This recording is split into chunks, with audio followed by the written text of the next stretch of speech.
Okay اب معافی تلافی ہو چکی ہے، میری دلہن بھی مجھ سے راضی ہے، اب مزید ٹائم ویسٹ کرنا بے وقوفی ہے، حمزہ کہتے ساتھ ایک جھٹکے سے ثنا کے بال کھول چکا تھا۔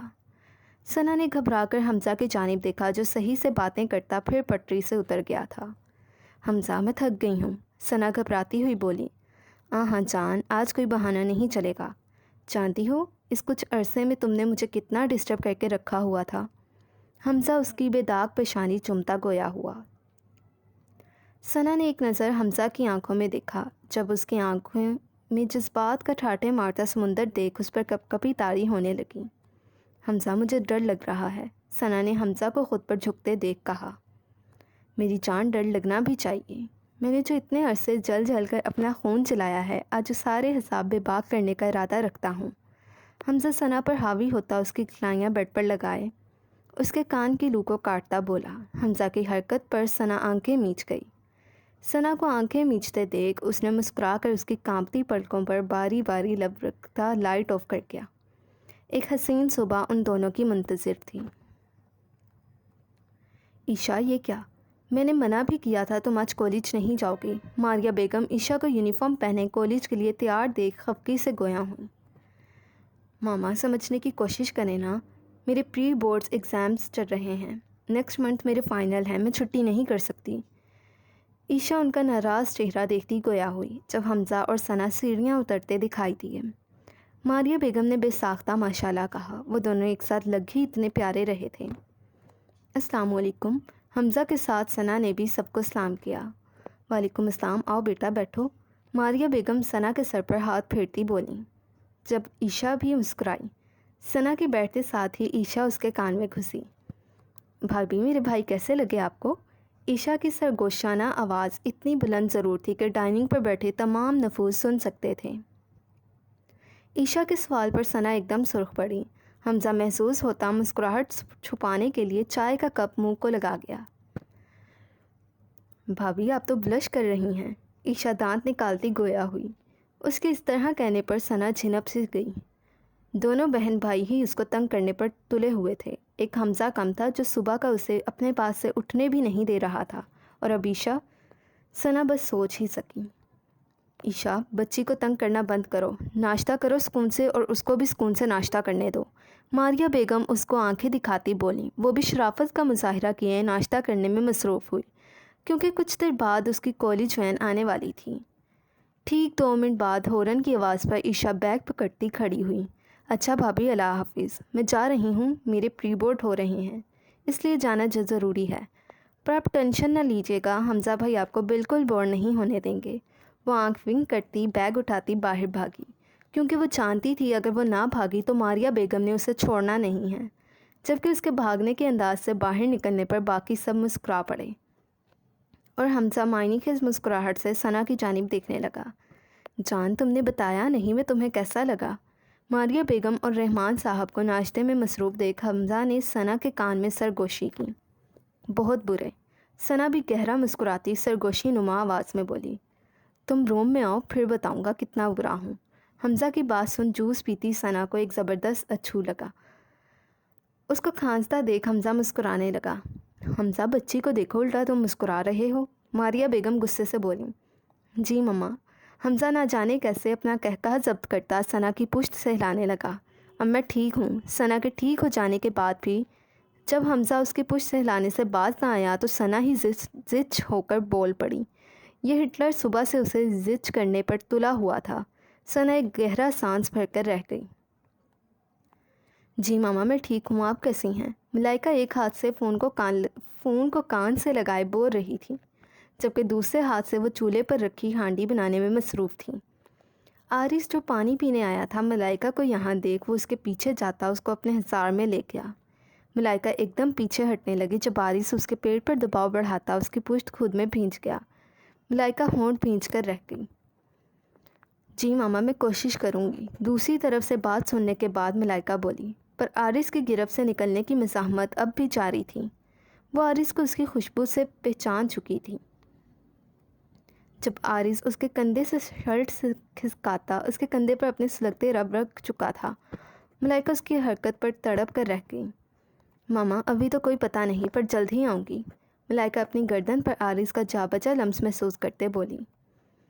عارض ہاتھ بڑھا کر چولہا بند کر گیا۔ ملائکہ کلس کر رہ گئی۔ عارض نے ایک جھٹکے سے ملائکہ کا رخ اپنی جانب کیا۔ اس کا دوپٹہ جو عارض کی راہ میں رکاوٹ بنا ہوا تھا اسے اتار کر ٹیبل پر پھینکا اور اس کی گردن پر شدت سے جھک گیا۔ ملائکہ کا سانس سینے میں اٹک گیا۔ ملائکہ نے ایک ہاتھ سے فون پکڑا ہوا تھا جبکہ اس کی ایک کلائی عارض کی مضبوط گرفت میں تھی۔ عارض اب ملائکہ کو خمار آلود آنکھوں سے دیکھنے لگا جبکہ ملائکہ خونخوار نظریں لیے اسے دیکھ رہی تھی۔ جبکہ ملائکہ کے اس انداز سے دیکھنے پر عارض ایک بار پھر جھکتا ملائکہ کے گال پر دانت گاڑ گیا۔ عارض کی حرکت پر ملائکہ بلبلا کر رہ گئی۔ جی ماما ذرا مجھے ایک کام ہے، میں آپ سے بعد میں بات کرتی ہوں، ملائکہ نے کہتے ساتھ کوئی بات سنے بغیر کال کاٹی اور ایک زوردار پنچ عارض کے سینے کی زینت بنا جب عارض ایک دم پیچھے ہوا۔ کیا بدتمیزی ہے یہ؟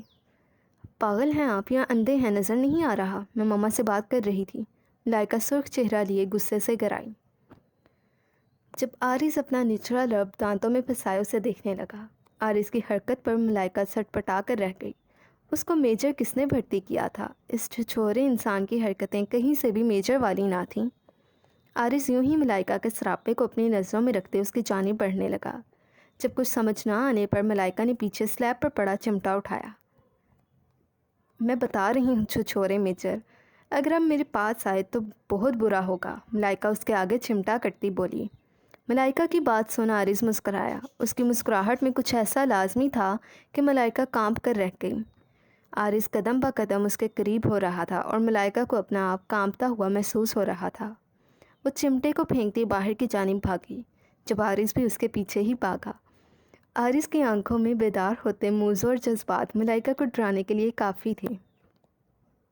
سر دیکھیں میں کہہ رہی ہوں رک جائیں، ملائکہ عارض کی جانب انگلی کرتے بولی۔ کیونکہ عارض اس کو کمرے میں جانے نہیں دے رہا تھا، وہ لاؤنج میں کچھ دیر عارض سے بھاگنے کے بعد کھڑی ہوتی اس کو کہنے لگی۔ ملائکہ میں کہہ رہا ہوں شرافت سے میرے پاس آؤ، نہیں تو بہت بری طرح پیش آؤں گا۔ اس نے بھی تم نے میری کال اٹینڈ نہیں کی اور بعد میں اتنے دن غائب رہی ہو۔ عارض بھی اسی انداز میں بولا۔ میں نہیں آؤں گی، آپ جائیں، ملائکہ اپنا سانس ہموار کرتی بولی جو بھاگنے کی وجہ سے چڑھ چکا تھا۔ جب عارض خطرناک تیور لیے اس کی جانب بڑھا، ملائکہ کے منہ سے بے اختیار چیخ نکلی۔ وہ چیخ مارتی ایک بار پھر بھاگی۔ ملائکہ کے چیخنے پر عارض نے بڑی مشکل سے اپنا قہقہہ ضبط کرتا اس کو پکڑ گیا۔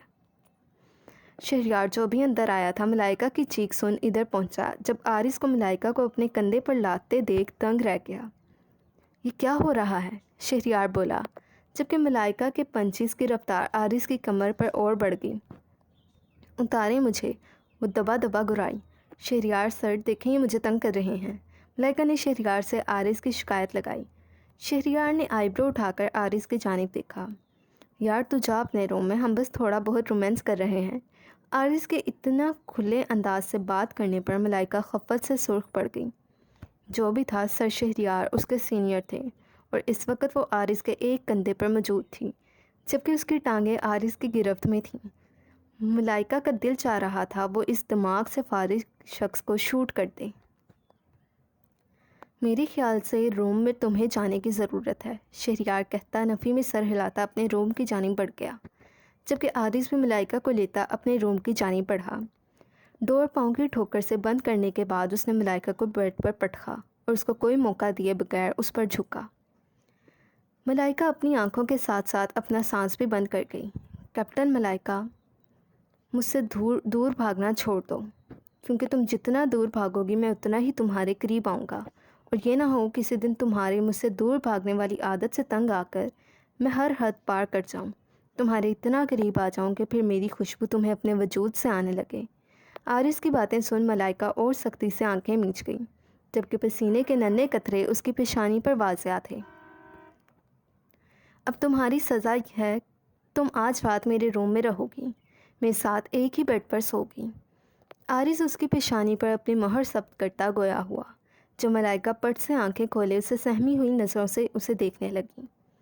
فکر نہ کرو، اپنی حدود اچھے سے جانتا ہوں، جب تک تم مجھے دل سے قبول نہیں کر لیتی تب تک میں کچھ نہیں کروں گا، پر ہاں جس دن تمہاری آنکھوں میں میں نے اپنے لیے جذبات دیکھ لیے اس دن تمہاری خیر نہیں۔ عارض اس کی آنکھوں میں آنکھیں گاڑے بولتا دور ہوا اپنا ٹراؤزر شرٹ لے کر فریش ہونے پڑ گیا۔ ملائکہ ابھی تک بیڈ پر پڑی اپنی سانسیں ہموار کر رہی تھیں۔ او گاڈ، 2 گھنٹے ہونے والے ہیں، کالج سے آف ہوئے اور ابھی بھی وین نہیں آئی۔ عیشا کالج کے گیٹ پر کھڑی وین کا ویٹ کر رہی تھی۔ وین میں جانے والی کئی لڑکیوں کو تو ان کے پیرنٹس لے جا چکے تھے اور وہ اور 2 لڑکیاں اور کالج میں تھیں۔ سارا کالج خالی ہونے کو تھا، بس فیکلٹی سٹاف ہی بچا تھا۔ ابھی وہ سوچ ہی رہی تھی جب واچ مین نے آ کر خبر دی کہ وین آج خراب ہونے کے باعث نہیں آئے گی۔ عیشا نے برا سا منہ بنایا۔ وہ 2 لڑکیاں تو بہنیں تھیں، سو وہ خود ہی نکل پڑیں۔ عیشا بھی آیت الکرسی کا ورد کرتی کالج کے گیٹ سے باہر نکلی۔ سردیوں کا اختتام اور گرمیوں کا آغاز تھا۔ اس وقت دوپہر کے 2 بج رہے تھے۔ کالج میں موبائل الاؤ نہیں تھا، ورنہ وہ رائڈ کروا لیتی۔ خیر اب تو اسٹاپ پر جا کر ہی رکشہ ملنا تھا اور اسے کالج سے اسٹاپ تک کا راستہ پیدل طے کرنا تھا۔ حمزہ بھائی کو ڈسٹرب کرنا اسے کچھ اچھا نہ لگا، اس لیے اس نے اکیلے ہی آنے کا فیصلہ کیا، یا پھر یہ اس کی قسمت کا کوئی کھیل تھا۔ وہ خاموشی سے چلنے لگی۔ یہ علاقہ اس وقت سنسان پڑا تھا۔ گرمی زیادہ تو نہیں تھی، پر پھر بھی اس دوپہر کی تپتی دھوپ میں کوئی زیرو نظر نہیں آ رہی تھی۔ جب کسی کی دل دہلا دینے والی چیخ پر اس نے ڈر کر اپنے دل کے مقام پر ہاتھ رکھا۔ ایک بار پھر چیخنے کی آواز آئی۔ وہ آواز کی سمت پر بڑھتی آگے والی گلی میں مڑی۔ جب سامنے کا منظر دیکھ وہ کانپ کر رہ گئی۔ ایک دراز قامت شخص کالے رنگ کی جینس کے ساتھ ٹی شرٹ پہنے، اوپر ہڈ پہنے چاقو کو انگلیوں میں گھما رہا تھا۔ چاقو پر کچھ لکھا تھا، پر فاصلے پر ہونے کی وجہ سے وہ دیکھنے سے قاصر تھی۔ ڈارک، مجھے معاف کر دو، اس کے قدموں میں بیٹھا شخص ہاتھ جوڑے بولا۔ عیشا پیلے پڑتے چہرے سے یہ منظر دیکھ رہی تھی۔ چلو ایک گیم کھیلتے ہیں، اگر تم جیتے تو بھاگ جانا، پر اگر تم ہارے، اس نے اپنا جملہ ادھورا چھوڑتے ایک خوفناک قہقہہ لگایا۔ ڈارک پلیز معاف کر دو۔ سامنے خون میں لت پت زمین پر پڑے شخص نے ایک بار پھر التجا کی۔ تم نے ہم سے غداری کی اور سوچ کیسے لیا کہ زندہ بچو گے؟ ڈارک گرایا۔ اس کی گراہٹ سن عیشا نے منہ پر ہاتھ سختی سے جما کر چیخ نکلنے سے روکی۔ ویسے جب تم ہمیں جان ہی گئے ہو تو اس ماسک کا کیا فائدہ؟ ڈارک نے کہتے ساتھ ماسک اتار کر اپنی جینز میں رکھا۔ ڈارک کا وجیح چہرہ عیشا کی نظروں کے سامنے تھا۔ گیم کھیلو گے کہ ایسے ہی مرنا پسند کرو گے؟ ڈارک کی سرد آواز اس آدمی کے ساتھ ساتھ عیشا کے کانوں سے بھی ٹکرائی۔ گیم کھیلوں گا، اس آدمی نے بے بسی سے کہا۔ گڈ۔ ڈارک کی آواز میں اب خوشی کا عنصر نمایاں تھا۔ یہ وہی یو ایس پی ہے جس میں تم نے ہمارے خلاف ثبوت اکٹھے کیے ہیں۔ اگر تم نے بتا دیا کہ یو ایس پی کس ہاتھ میں ہے تو چلے جانا۔ ڈارک چاقو کو سائڈ پر کرتا یو ایس پی کو تیزی سے اپنی انگلیوں میں گھماتا دوسرے ہاتھ میں منتقل کر گیا، پھر اسی پھرتی سے دوسرے ہاتھ کی انگلیوں میں یو ایس پی گھماتا پہلے والے ہاتھ میں منتقل کر گیا۔ عیشا بڑے غور سے اس کی کارروائی دیکھ رہی تھی۔ اتنی تیزی سے گھمانے پر کچھ پتہ ہی نہیں چل رہا تھا کہ یو ایس پی کس ہاتھ میں ہے۔ ڈارک نے دونوں ہاتھ اس آدمی کے سامنے کیے۔ اس آدمی نے ڈرتے ڈرتے ڈارک کے دائیں ہاتھ کی جانب اشارہ کیا۔ جب ڈارک مسکرایا، اس کے ہونٹوں کی مسکراہٹ دیکھ عیشا پر کپکپی طاری ہونے لگی۔ ڈارک نے اپنا گلوز میں مقید ہاتھ کھولا، وہ خالی تھا۔ اب اس کی آنکھیں وحشت سے بھرپور ہوں۔ ڈارک نے ایک دم ہی اپنا چاقو پکڑتے اس کے دل کے مقام پر کٹ لگایا اور ایک ہی جست میں اس کا دل اپنے گلوز میں مقید ہاتھوں میں نکال کر مٹھی بند کر دی۔ ڈارک کی کارروائی پر عیشا کی زوردار چیخ سنسان علاقے میں گونجی۔ اس بار سامنے کا منظر دیکھ وہ اپنی چیخ نکلنے سے روک نہیں پائی۔ کسی نسوانی چیخ پر ڈارک نے سامنے دیکھا، جہاں عیشا کھڑی تھر تھر کانپ رہی تھی۔ کئی بل بڑی تیزی سے ڈارک کی پیشانی پر پڑے اور وہ اس آدمی کا دل زمین پر پھینکتے اپنے خون سے رنگے ہاتھ اسی شخص کی شرٹ سے صاف کرتے عیشا کی جانب بڑھنے لگا۔ اس کو قدم با قدم اپنے قریب آتا دیکھ عیشا کی آنکھوں سے لڑیوں کی صورت آنسو بہنے لگے۔ اس پر خوف اتنا حاوی ہو چکا تھا کہ وہ چاہ کر بھی بھاگنے کے لیے قدم نہیں بڑھا پا رہی تھیں۔ عیشا کی نظریں ڈارک کے چہرے پر جمی تھیں۔ ڈارک کے خوف سے وہ صحیح سے رو بھی نہیں پا رہی تھی۔ ڈارک سرد آنکھیں لیے عیشا کے پاس پہنچا۔ بیبی گرل، ڈارک پراسرار سا مسکرایا گویا ہوا۔ ڈارک کو اپنے قریب دیکھ اور پھر اس کے پکارنے پر عیشا ہوش و آواز سے بیگانہ ہوتی چلی گئی۔ جب ڈارک آگے بڑھ کر اس کی نازک کمر میں اپنا مضبوط ہاتھ ڈالتا گرنے سے بچا گیا۔ کچھ سیکنڈ اس لڑکی کے چہرے کو دیکھنے کے بعد وہ اس کا نازک وجود اپنے مضبوط باہوں میں بھرتا اپنی BMW کی جانب بڑھ گیا۔ اس نے آنکھ کھولی تو خود کو ایک انجان کمرے میں پایا۔ وہ کرنٹ کھا کر اٹھ بیٹھی، جبکہ ایک دم اٹھنے سے اس کا سر پیچھے بیڈ کے ساتھ لگا تھا، پر سامنے بیٹھے شخص کو دیکھ اس کی پیشانی پر پسینے کی ننھی بوندیں چمکیں۔ اس کے ہاتھ میں ایک ہرے رنگ کا تقریباً 4 سے 5 فٹ لمبا سانپ دیکھ وہ اپنی جگہ سے اچھلی۔ ایک بار پھر اس کی آنکھیں بھر آئیں۔ سامنے بیٹھے وجود نے ایک نظر اس کی جانب دیکھا، پھر اپنے مشغلے میں مصروف ہو گیا۔ مجھے جانے دو، عشا نے کانپتی ہوئی آواز میں کہا۔ تم نے کچھ دیکھا تھا؟ وہ سانپ سے کھیلتا گویا ہوا۔ میں کسی کو کچھ بھی نہیں بتاؤں گی۔ اس کی آنسوں سے اب آنسو بہنے لگے تھے۔ یعنی تم سب کچھ دیکھ چکی ہو، مقابل سرد مہری سے بولا۔ اس کی بات سن عشا نے سختی سے اپنی آنکھیں میچ سر نفی میں ہلایا۔ میں نے جان کر نہیں دیکھا تھا، میں بس کسی کے چیخنے پر ادھر آئی تھی۔ سامنے بیٹھی شخصیت کا خوف عشا کی رگوں میں اس قدر سرایت کر چکا تھا کہ اس سے الفاظ ادا کرنا مشکل ہوئے تھے۔ دیکھو بیبی گرل، تم میرا چہرہ دیکھ چکی ہو، اب زندہ تو میں تمہیں چھوڑ نہیں سکتا۔ اس نے ایک نظر سفید یونیفارم میں ملبوس بیڈ پر بیٹھی لڑکی کو دیکھا جو خوف کے مارے ہلکا ہلکا کانپ رہی تھی۔ ڈارک، پلیز مجھے چھوڑ دو، آئی سویئر میں کسی کو کچھ نہیں بتاؤں گی، مجھے نہ مارو، میں ابھی مرنا نہیں چاہتی۔ عشا کے آنسو ایک بار پھر بہنا شروع ہو چکے تھے۔ جس آدمی کو یہ شخص مار رہا تھا وہ بھی اس کو ڈارک کہہ کر پکار رہا تھا، سو عشا نے بھی اسے ڈارک کہہ دیا۔ امیزنگ، تم تو میرا نام بھی جانتی ہو۔ واقعی تم بائی چانس آئی تھی یا کوئی جاسوس ہو جسے میرے پاس بھیجا گیا ہے؟ ڈارک نے اپنی بلو ہیزل آنکھیں اب سامنے بیٹھی سہمی ہوئی لڑکی پر گاڑی تھیں۔ چلو ایک گیم کھیلتے ہیں، ڈارک پر اصرار سا مسکرایا تھا۔ ڈارک کی بات سن عشا جی جان سے کانپی تھی۔ اس شخص کو بھی ڈارک نے یہی کہا تھا، اور کس طرح گیم کے جیت جانے پر ڈارک نے اس کے دل پر وار کیا تھا، اور ایک ہی جست میں اس کا دل نکال کر اپنے گلوز میں مقید ہاتھوں میں لیتے بے دردی سے مسلا تھا، جبکہ ایسا کرنے پر آخری سانسیں لیتا شخص ایک بار پھر تڑپا تھا۔ نہیں، پلیز نہیں، عشا روتی ہوئی سر نفی میں ہلاتی بولی تھی، جبکہ ڈارک ہاتھ میں سانپ لیے لمحہ بلمحہ عشا کی جانب بڑھ رہا تھا۔ عشا بیڈ میں گھسنے کو تھی، ڈارک نے وہ لمبا سانپ بیڈ پر رکھا تھا۔ عشا ایک دم بیڈ سے اٹھنے لگی تھی، پر ڈارک کی بات سن عشا کے قدم مجمند ہوئے تھے۔ اگر تم ہلی یا تمہاری ایک بھی چیخ نکلی تو تمہاری کھوپڑی اڑانے میں مجھے 1 سیکنڈ بھی نہیں لگے گا۔ ڈارک کی بات سن عشا نے سانپ کی جانب دیکھا تھا جو اب رینگتا ہوا اس کے پاؤں کے پاس آ چکا تھا۔ اس نے سختی سے اپنے منہ پر ہاتھ رکھ کر نکلنے والی چیخ کو روکا تھا۔ سانپ اب عشا کے پاؤں پر تھا، جبکہ وہ اس کو ایک دم خود سے چھٹکتی پیچھے ہوئی تھی۔ اب اس کی ہچکیاں بن چکی تھیں۔